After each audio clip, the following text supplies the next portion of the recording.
তো দেখো এখনো কি অবস্থা হয়ে আছে।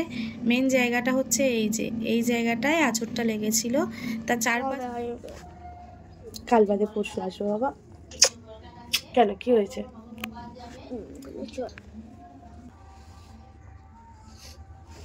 তোমরা তো কষ্ট পাচ্ছ কেন? কোথায় আমি কষ্ট পাচ্ছি?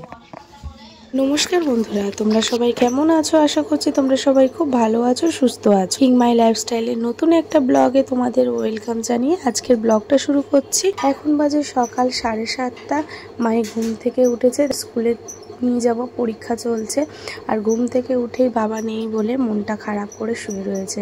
একটু কান্না কান্না মনে বলছে বাবাকে ফোন করো। দেখো তোমরা ভিডিওটা কন্টিনিউ, তারপরে তো দেখতেই পাবে একটার পর একটা জার্নি আমাদের চলেই যাচ্ছে। বিপদের উপর বিপদ কিভাবে ঝাঁপিয়ে পড়ে সেটা তোমরা আমাদেরকে দেখলেই বুঝতে পারবে। তো বেশ ভালোই ছিল। আগের ভিডিওতে তোমাদেরকে বললাম আমাদের র্যাঞ্চোটা একটু মাইক আজড়ে দিয়েছে মানে ও দাঁড়িয়েছিল, ওখান থেকে লাফিয়ে যেতে গিয়ে ওর পায়ে একটু আঁচড় লেগেছে। তো সেই নিয়ে ওর দাদা কালকে রাত্রে এসে দেখলো, দেখার পর খুব বকাঝকা করছে। আর যেহেতু মায়ের ভ্যাকসিন দেওয়া নেই সেই জন্য একটু খুব চিন্তার মধ্যে রয়েছি। মায়ের দাদা বললো স্কুলে পরীক্ষা দিয়ে ডিরেক্ট একদম ডক্টর আন্টির কাছে। ডক্টর আন্টি কি বলছে, ভ্যাকসিন দিতে হবে কি হবে না সেটা উনি বুঝেই যা করার করবে। কি হয়েছে, তুমি কাঁদছো? এই তো কাঁদছো, কি হয়েছে আমার বলো শোনো, কি হয়েছে? কি হয়েছে বলবে তো, বলো, বলবে তো। করলে ভাল লাগে, বলো। ও বাবা, কি হয়েছে আমাকে বলো। হ্যাঁ, বাবা তো বললাম কানাতে পরশু দিন আসবে। তোমরা তো দেখলে মাই ঘুম থেকে ওঠার পর থেকেই ওর মনটা খুবই খারাপ লাগছিল আজকের। কেন জানি না হঠাৎ করে এরকম মন খারাপ, কান্নাকাটি করছিল। তারপর থেকে আর ভিডিও করিনি। তারপরে অনেক বুঝিয়ে ওর বাবার সাথে ফোনে কথা বলিয়ে তবে পরীক্ষা দিতে নিয়ে গেছিলাম। পরীক্ষা দিয়ে ডিরেক্ট এখন এসেছে ডক্টর আন্টির কাছে। আর ওইদিকে তোমাদের দাদা ভাইয়ের আজকের ইমিউনোথেরাপি ছিল। ইমিউনোথেরাপি দেওয়ার পর হোটেলে চলে এসছে। তোমাদের দাদা ভাইয়ের সঙ্গে হোটেল থেকে একটা ছেলে গেছিল।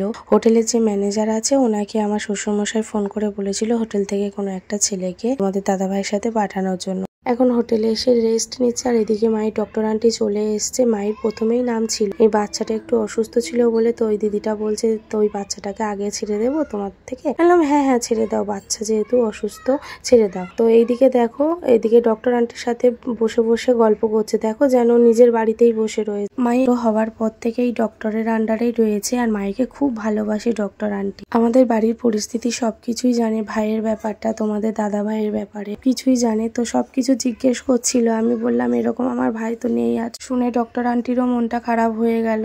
তো যাই হোক, এদিকে ডক্টর দেখানো হয়ে গেল। ডক্টর আন্টি বললেন যে ভ্যাকসিন দিতেই হবে, সে কিন্তু ডক্টর দেবেন না, ও আইডিতে যেতে হবে। আইডিতে গিয়ে প্রথম ভ্যাকসিনটা নিয়ে আসলে তারপরের গুলো ডক্টর দিতে পারে। তারপরে মায়ের দাদার দোকানে গেলাম, ওখানে ওর মায়ের নাম্বার আসলো। তো ডিরেক্ট বললো আগে চল, আগে আইডিতে যাব, ওকে ভ্যাকসিন দেবো তারপরে। ডক্টরও বললো যে ওর ভ্যাকসিন দেওয়া নেই, আগে বাড়ির কুকুর থাক আর যাই থাক ওকে ভ্যাকসিন দিয়ে নেই। প্রথম ভ্যাকসিন নেওয়ার পর তারপর থেকে কেন কোনো ভ্যাকসিনেশন দেওয়া হয়নি সেটা তোমাদের একটা পরে ভিডিও নিয়ে সকাল আসবো। 8:30টায় বেরিয়েছে স্কুল থেকে।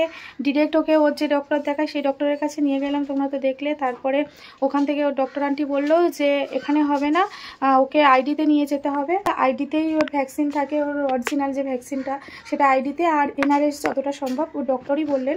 তো বললো তুমি আইডিতে নিয়ে যাও, প্রথমবারে যে ইঞ্জেকশনটা হবে সেটা আইডিতেই হবে, তারপরে যে ইঞ্জেকশনগুলো আছে সেগুলো তোমরা যদি মনে করো তাহলে আমার কাছে দিয়ে দিতে পারো, কোনো অসুবিধা নেই। তো এই হলো। তো ওকে আবার ওখান থেকে ডিরেক্ট ওর দাদার দোকানে নিয়ে আসলাম। দাদার দোকান থেকে ওর দাদা বললো যে না এখান থেকে ডিরেক্ট একেবারে, আমি বললাম খেয়ে দিয়ে স্নান করে নিয়ে যায়। ওর দাদা বললো না একেবারেই রাস্তায় যখন আছে একেবারে আইডিতেই নিয়ে চল, নিয়ে ওখান থেকে দেখিয়ে নিয়ে আসি। সে গেছি তখন 1টা বাজেনি, আর এই আসলাম 4টে। আর তো পরে দেখাচ্ছি, একটু ফ্রেশ হয়নি তারপরে তোমাদেরকে দেখাচ্ছি। তো এই দেখো বন্ধুরা, হাতটা একটু ফুলে গেছিল ভ্যাকসিন দেওয়ার পর। আর এই দেখো, এই দেখতে পাচ্ছ কিনা বুঝতে পারছি না। এখন বাজে 5:30, সবে মাত্র খেলাম। খেয়ে উঠে মাইকে নিয়ে একটু বসলাম। মাইকে বললাম একটুখানি শো। 5:30 বাজে, ঘুমানোর দরকার নেই, একটু জাস্ট শুয়ে রেস্ট নিক, কারণ সেই সকালেই স্কুলে গেছে। তারপর থেকে তো খাওয়া দাওয়া নেই, একটু সুজি খাইয়ে স্কুলে নিয়ে গেছিলাম। সুজি একদমই খেতে চায় না, পাতলা করে একদম সুজি করে খাইয়ে নিয়ে গেছিলাম স্কুলে। মুখে হাত দিও না। পরে স্কুল থেকে আগে ডক্টর আন্টির কাছে গেল। ডক্টর আন্টি বলল যে এখানে হবে না, নিয়ে যেতে হবে আইডিতে। আর দেখলাম বিজিআইডি, হ্যাঁ বিজিআইডি অনেক পেশেন্টকে দেখলাম যে যারা নার্সিংহোম থেকে রেফার করেছে। একজনকে দেখলাম তো নার্সিংহোমে অ্যাডমিট ছিল, ওখান থেকে আইডিতে এসছে ইঞ্জেকশনটা নেওয়ার জন্য। কত দূর দূর থেকে এসছে, কোথায় বনগা, আরও কত দূর দূর সব নাম বলছিল। 2-2.5 ঘন্টার মতো তো ওখানে ছিল। এখন মায়ের ইঞ্জেকশনটা দেয় না, মানে সত্যি কোথা থেকে কি হয়ে গেল বুঝতে পারলাম না। আর কি বলতো, তার মধ্যে মায়ের ভ্যাকসিনও নেওয়া নেই, সেই জন্য আরও তাড়াহুড়ো করে চিন্তা ভাবনা করে, মানে কোনো চিন্তা না করেই আগে ভ্যাকসিনটা নিয়ে নিলাম। ভ্যাকসিন নেওয়া হয়েছে। একটাই ভ্যাকসিন নিলে? হ্যাঁ, এটা তো ভ্যাকসিন। তারপর ওর একটু প্রবলেম হতো। ওখানে লেখা ছিল ভর্তি করে নিয়ে নাও ইনজেকশন নিয়ে। আমি ভয়ে ছিলাম জানা আমাকে ভর্তি না নিয়ে নেয়। তাই? হ্যাঁ, ওখানে কোথায় লেখা ছিল? ওই যে ওখানে লেখা ছিল ওই বোর্ড। কি বাংলাতে না ইংলিশে? ইংলিশে। হ্যাঁ, ইংলিশে। ও আচ্ছা, যেগুলো বাংলায় ছিল সেইগুলো পড়তে পারছিল না। তখন বলছে মাম্মা এগুলো কি লেখা আছে, তো তখন বলছে মাম্মা এগুলো কি লেখা আছে। আমি আবার পড়ে পড়ে শোনালাম। তো এখন আবার ইংলিশটা ও কখন দেখেছে কোথায়, যে এখানে অ্যাডমিশন মানে অ্যাডমিট করা হয় নাকি, কি লেখা ছিল? Admission to vaccine and injection. কি ছিল? Admission to vaccine and injection. ওইটা লেখা ছিল। ও আচ্ছা আচ্ছা, ওই জন্য একটু টেনশানে ছিল। তো যাই হোক, দুটো হাতেতে যখন ইঞ্জেকশনটা দেয়, মানে সত্যি বলতে ওর মধ্যে একটা সাহসী ছেলে, মানে ফার্স্ট টাইম দেখা। শুধু বলেছি মামা একটু নড়াচড়া করলে কিন্তু তোমার লাগবে প্রচণ্ড, হাত পা নাড়াবে না। ও না, হাত পা নাড়ায়নি, কিচ্ছু করেনি, চুপ করে বসেছিল। আর ওয়েট মাপলো, ওয়েট মাপার পর বললো জামাটা খুলে দিতে, জামাটা খুলে দিলাম। দুটো হাতে ইঞ্জেকশনটা দিল, দুটো হাতে দিয়েছে। ও না একটুও নড়াচড়া করেনি। আমি শুধু মুখটা ধরে বললাম মাম্মা তুমি একটু তারামায়ের মুখটা একটুখানি দেখো, তারামার কথা ভাবো, তারামায়ের মুখটার কথা ভাবো, তো দেখবে তোমার লাগবে না। তো ওই করতে করতে না ওর দুটো হাতেই নিয়ে নিয়েছে। যখন ওই পায়ে ইঞ্জেকশনটা দেয়, তোমাদেরকে দেখাচ্ছি যে কিভাবে কি হয়েছে। ওর পায়ে যেই জায়গাটায় আঁচড় লেগেছে, সেই আঁচড়ের জায়গার চারপাশে ইঞ্জেকশন দিয়েছে। বল বাবা, ওই চারপাশে জ্বলে গেছে, আমার জ্বলে গেছে। হ্যাঁ, আঁচড়ের জায়গাটার চারপাশে ইঞ্জেকশন পুশ করেছে। ইঞ্জেকশনটা যখন পুশ করছে, তখন আস্তে আস্তে জায়গাটা না ফুলে যাচ্ছে। এবার লাস্টের দিকে যেটুকু ভ্যাকসিন রয়েছে, ওই ভ্যাকসিনটা আরেকটা পাশে দিতে গেছে। যাওয়ার পর মানে ইঞ্জেকশনটা পুশ করেছে, পুশ করার পর না মানে চেপে ধরে মেডিসিনটাকে ঢোকাচ্ছে, কিন্তু মেডিসিনটা ঢুকছে না, পুরো জায়গাটা ফুলে গেছে। এবার না আমার না ওই দেখে ব্লাড বেরিয়ে গেছে। হ্যাঁ, ব্লাড তো বেরিয়েছে, চারিদিক থেকে ব্লাড বেরাচ্ছে, ব্লাড বেরিয়ে ব্লাড পড়ে যাচ্ছে। তাই? হ্যাঁ, ব্লাড তো পড়ে যাচ্ছে। এবার ও দেখে না মাহি তো এবার কান্নাকাটি শুরু করে দিয়েছে, অস্থির হয়ে গেছে। এবার বাচ্চাকে ঘুরিয়ে ঘুরিয়ে ইঞ্জেকশন দিচ্ছে, কতটা কষ্টকর বলো। আমরা বড়রা অনেকে ইঞ্জেকশন থেকে ভয় পাই, নিতে চায় না। তো ও দুটো নিয়ে নিয়েছে। ও কিন্তু ভীষণ ভয় পায়, কালকের ইঞ্জেকশনের কথা শুনে কেঁদেছে। আজকে কিন্তু ওকে একটু বুঝিয়ে বলাতে ও ইঞ্জেকশনটা নিয়ে নিয়েছে। হাতেরটা, পায়েরটা যেভাবে দিয়েছে, বললো আপনারা ওখানে বসুন, ডাক্তার গিয়ে দেবে। এবার সত্যি সরকারি জায়গা বলতে, সরকারি জায়গা কেন এখন মানুষ যায় না, মানুষের সুযোগ সুবিধা কি, মানে গরু গাধার মতো ব্যবহার করে। ওর কি বলবো, মানে বলাটা ঠিক না। তো যাই হোক, মানুষ তো নিরুপায় হয়েই যায়, আমরাও নিরুপায় হয়ে গেছিলাম। তো যদি ডক্টর আন্টি ভ্যাকসিনটা দিয়ে দিত তাহলে আর যেতে হতো না। তো যেহেতু উনি দিতে পারবে না, মানে প্রথম ভ্যাকসিনটা উনি বললেন যে এটা অরিজিনাল থাকে, সরকারের ভ্যাকসিন, ওখান থেকেই নিতে হবে প্রথম ভ্যাকসিনটা, পরের ভ্যাকসিনটা ও মাহির দাদাও দিতে পারে, কিন্তু মাহির দাদাই তো যেহেতু ডক্টর আন্টি ভ্যাকসিনটা দিল না, সেই জন্য ওর দাদাই দিল না ভ্যাকসিনটা, নাহলে ও দাদাই দিয়ে দিতে পারতো। ও দাদার কাছ থেকেই কত মানুষ ভ্যাকসিন নিয়ে যায়, এই কুকুর বিড়াল আজরালে। আমি এখন ভাবছি কেন মানুষ যায় না এরকম সরকারি জায়গায় ইনজেকশন নেওয়া, মানে কিছু কিছু কারণের ক্ষেত্রে যেতে হয় মানুষকে। তো সে যাই হোক, গেলাম, পায়ের মানে ওর জায়গাটা পুরো ফুলে গেছে মেডিসিনে, এত বড় ইনজেকশনের সিরিঞ্জ, তার মধ্যে এতটা ওষুধ। আর জায়গাটা তোমাদেরকে দেখাচ্ছি, পায়ের ওই জায়গাটার মধ্যে মেডিসিন চারিদিকে পুশ করতে করতে না জায়গাটা পুরো ফুলে গেছে। লাস্টে যে জায়গাটায় মেডিসিনটা দেবে বলে ইনজেকশনটা পুশ করেছে, সেই জায়গায় মেডিসিন যাচ্ছে না, আর উনি চেপে চেপে মেডিসিনটাকে ঢোকাচ্ছে। এবার না আমি ওই দেখে থাকতে পারিনি। এবার আমাদেরও একটু নলেজ আছে, কারণ মাহির বাবাও ভালো মতো ইনজেকশন পুশ করতে পারে। ও তারপরে মাহির দাদা তো সবসময় ইনজেকশন দেওয়া, স্লাইন, ক্যাথেটার, তো এইগুলো তো সবসময় করতে হয় মায়ের দাদার। আর ওর মায়ের বাবা তো এক্সপার্ট একদম, ও সব কিছু ওর জানা আছে। তো যাই হোক, বাবা আগে ডাক্তার ছিল। টিএমসিতে ছিল মুম্বাই কি ছিল? মুম্বাই চেন্নাই ভেলোর চেন্নাই ভেলোর। কি হয়েছে চেন্নাই ভেলোর? নাইটিটা ছেড়ে দাও। চেন্নাই ভেলোরে ছিল ট্রিটমেন্ট করার জন্য। সে তো ট্রিটমেন্ট করানোর জন্য, তো যাই হোক করার জন্য পেশেন্ট আসতো বাবার কাছে অনেক। তাই বাবাও সব জানে, পাচ্ছে না, দোকান খোলা অবস্থায় চলে গেছে বেরিয়ে। মাই দাদা চলে এসছে, তো আসার পর তারপরে ওই পায়ের পায়ের ওই ইঞ্জেকশনটা পুশ করেছে। তো এবার ঢুকছে না, ইঞ্জেকশনটা চেপে চেপে ঢুকাচ্ছে। এবার আমি রেগে গেছি, রেগে গিয়ে, আর আমি সত্যি কথা রেগে গেলে মানে মারাত্মক আমার তখন কোনো। এবার আমি বলছি কি আপনি ছেলে খেলা করছেন নাকি? ফার্স্ট আমি ওনার মুখের দিকে আমি বলছি আপনি কি ডাক্তার? আমি বলছি আগে ইঞ্জেকশনটা বের করুন। এবার আমি চেঁচিয়ে উঠেছি। তো এখন আমি যেভাবে বলছি সেভাবে বলিনি, তখন সম্পূর্ণ অন্যরকমভাবে আমি বলেছিলাম, কারণ প্রচণ্ড রেগে গেছিলাম দেখে, আর বাচ্চা ছেলেটা ছটপট করছে। তারপরে আমার পাশ থেকে সবাই চেঁচিয়ে উঠেছে ওষুধ ঢুকছে না আর আপনি পুশ করে যাচ্ছেন, বের করুন। বলাতে উনি ভয়ে না আবার ফের ভিতরে চলে গেল, নার্সদেরকে ডাকলো। আমাকে পাশের সবাই বলছে তুমি নার্সদেরকে দিয়েই দাও, ওরা ভালোভাবে দেবে।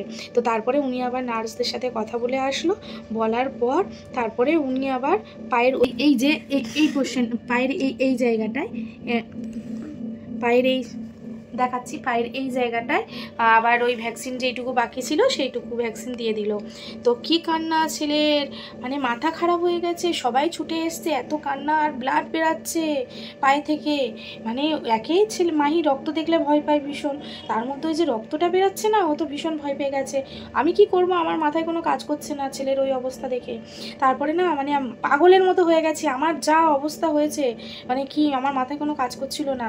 মানে কি বলবো, কিছু বলার নেই, একটার পর একটা এরকম লেগেই আছে। বলো কিচ্ছু না, কিন্তু ও দাঁড়িয়েছিল, হঠাৎ ওর উপর দিয়ে গেল, একটু জাস্ট আঁচড় লেগেছে। এবার দেখো আঁচড় লাগাটা তো ভালো না, না এবার বাচ্চা ছেলে কোথা থেকে কি হবে, এখন যে সময় দিনকাল চলছে আমাদের। আমার শ্বশুরমশাই দেখলো এখনকার দিন আমাদের একে সময় ভালো যাচ্ছে না, কোথা থেকে কি হয়ে যাবে জানি না। তা আমার শ্বশুরমশাই বললেন যে না আগে ওর ভ্যাকসিনটা দিয়ে নিই, যা হবে হবে দেখা যাক। তো তারপরে আমার শ্বশুরমশাই বললেন যে না একে আমাদের সময় ভালো যাচ্ছে না, ওর ভ্যাকসিনটা দিয়ে দেবো, যা হয় হোক, একটু কষ্ট পাবে কিন্তু ভ্যাকসিনটা দিয়ে দেবো।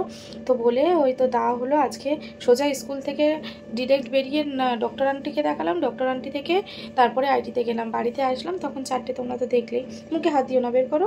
তারপরে ডক্টর আন্টির কাছে গেছে, ডক্টর আন্টি সবই জানে আমাদের ব্যাপারে, কারণ মাই ছোট থেকেই, একদম ছোট হওয়ার পর থেকেই ওনার কাছে, হ্যাঁ, তো হওয়ার পর থেকে এখনো পর্যন্ত টিল নাও ওই আন্টি দেখে, আর ওই আন্টি খুব ভালো। তো তারপরে মাইকেই দেখিয়ে নিয়ে আসলাম, খাওয়ালাম। এখন বলছে পায়ে প্রচণ্ড ব্যথা মাম্মাম, খাইয়ে এই আমি খেলাম, খেয়ে দিয়েই তোমাদের সাথে কথা বলছি। তো এখন আমাদের দাদাভাই ওখানে আছে, ওই তো শুনে খুব চিন্তা করছে, ছেলের যেহেতু এরকম কান্নাকাটি করেছে আর এরকম ব্লাড, ও তো ভালো মতোই জানে যে ইঞ্জেকশনটা কতটা লাগে, জায়গার পাশ থেকেই সব ইঞ্জেকশন পুশ করে। তারপরে ছেলের সাথে বাড়িতে আসার পর কথা বললো। জানি না এখন আমাদের সময়টা কি চলছে, বলতে পারবো না, বলের পর নাকি সুখ আসে, আমি জানি না কি, মানে আমাদের এখন কি অবস্থায় চলছে একমাত্র আমরা ছাড়া, সব কিছু তো আর তোমাদের সামনে তুলে ধরতে পারি না। আর এই যে ধরো ওখানে কান্নাকাটি করেছে, যে কি সিচুয়েশনটাতে হয়েছে, তোমরা যদি ক্যামেরা অন থাকতো, তোমরা যদি দেখতে, তোমরাও তাহলে বুঝতে পারতে, তোমরা সঙ্গে সঙ্গে একটা স্টেপ নিতে।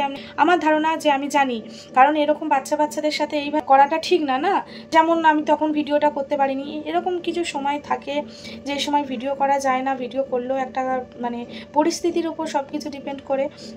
তো যাই হোক এখন তোমাদেরকে বললাম, তো সেই হচ্ছে ব্যাপার যে এখন খুব বাজে সময় চলছে আমাদের, সময়টা কবে গিয়ে কী হবে জানি না, চলছে।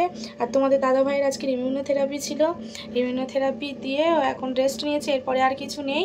ওকে ডাক্তার আরেকবার চেক আপ করবে, কালকেই হয়তো চেক আপ করে ওকে ছেড়ে দেবে। তো যাই হোক এই হলো ব্যাপার। তারপরে ও চলে আসবে, ডাক্তার চেক আপের পরও চলে আসবে, সব কিছু কমপ্লিট হয়ে গেছে। ওর শরীরটাও ভালো নেই, চোখ মুখ অন্যরকম দেখে বোঝা গেল। ভিডিও কলে এতক্ষণ ছেলের সাথে কথা বলছিল, ছেলে দেখালো বাবাকে, ও তো আগে এসে বাবাকে দেখালো, বাবা এই দেখো আমার এই অবস্থা হয়েছে, তুমি বাড়িতে আসো, এসে দেখতে পাবে, তুমি আমার পায়ে হাত দেবে না, হাত দিলে কিন্তু আমার লাগবে, এরকমভাবে বাবার সাথে কথা বলছিল। তারপরে বাবা বললো ঠিক আছে আমি বাড়িতে যাই, গিয়ে দেখছি। তাই এই হলো ব্যাপার। আর ছেলের ঘটনা শুনেছে, ঘটনাটা শোনার পর কান্নাকাটি করেছে, ব্লিডিং হয়েছে দেখেছে, তা সেই জন্য বাবার মনটাও একটু খারাপ। তো যাই হোক ব্যথা তো করবে বাবা, একটু দেখাও দাঁড়া। তো দেখো এখনো কি অবস্থা হয়ে আছে। মেন জায়গাটা হচ্ছে এই জায়গাটায় আঁচড়টা লেগেছিল, তার চারপাশ থেকে কিভাবে ইঞ্জেকশনটা দিয়েছে দেখো, পুরো ব্লাড বেরিয়ে আছে এই যে। আর এই জায়গাটায় যখন ইঞ্জেকশনটা পুশ করে তখন আর মেডিসিন যাচ্ছে না। এই জায়গাটা সঙ্গে সঙ্গে এখানে পুশ করার পর মেডিসিন সঙ্গে সঙ্গে এই জায়গাটা ফুলে গেল, যাওয়ার পর এই জায়গাটায় আবার পুশ করলো, চারিদিকটা পুরো ফুলে গেল। এতটা জায়গা না পুরো ফুলে গেছে, এতটা জায়গা মেডিসিনে পুরো ফুলে গেছে। আর এই জায়গাটায় যখন পুশ করতে গেল তখন আর কোন মেডিসিনটা মানে পুশ করতেই পারছে না, চেপে দিয়ে পারছে না। তারপরে ওই চেঁচামেচি করার পর গিয়ে উনি ছাড়লেন। তোমরা দেখলে মায়ের পায়ে কি অবস্থা হয়েছে। এটা তো তাও বাড়িতে আসার পর ভিডিওটা করেছি, ইঞ্জেকশনটা দেওয়ার পর যদি তোমরা দেখতে না তাহলে তোমরাও দেখে কেউ সহ্য করতে পারতে না, এতটা কষ্ট পেয়েছে মাই আজকে, পায়ে থেকে রক্ত ঝরঝরিয়ে পড়ছে। তো চলো বন্ধুরা, আজকের মতো ভিডিওটা আমি এখানেই শেষ করছি। দেখা হবে নতুন কোনো ভিডিওতে। তো চলো বন্ধুরা, আজকের মতো ব্লগটা আমি এখানেই শেষ করছি। দেখা হবে নতুন কোনো ব্লগে তোমাদের সাথে। ততক্ষণ তোমরা সুস্থ থেকো, ভালো থেকো। আজকের মতো টাটা। মাই টাটা করে দাও। মায়ের শরীরটা আজকের ভালো নেই। তো চলো পরের ব্লগে তোমাদের সাথে কথা হচ্ছে।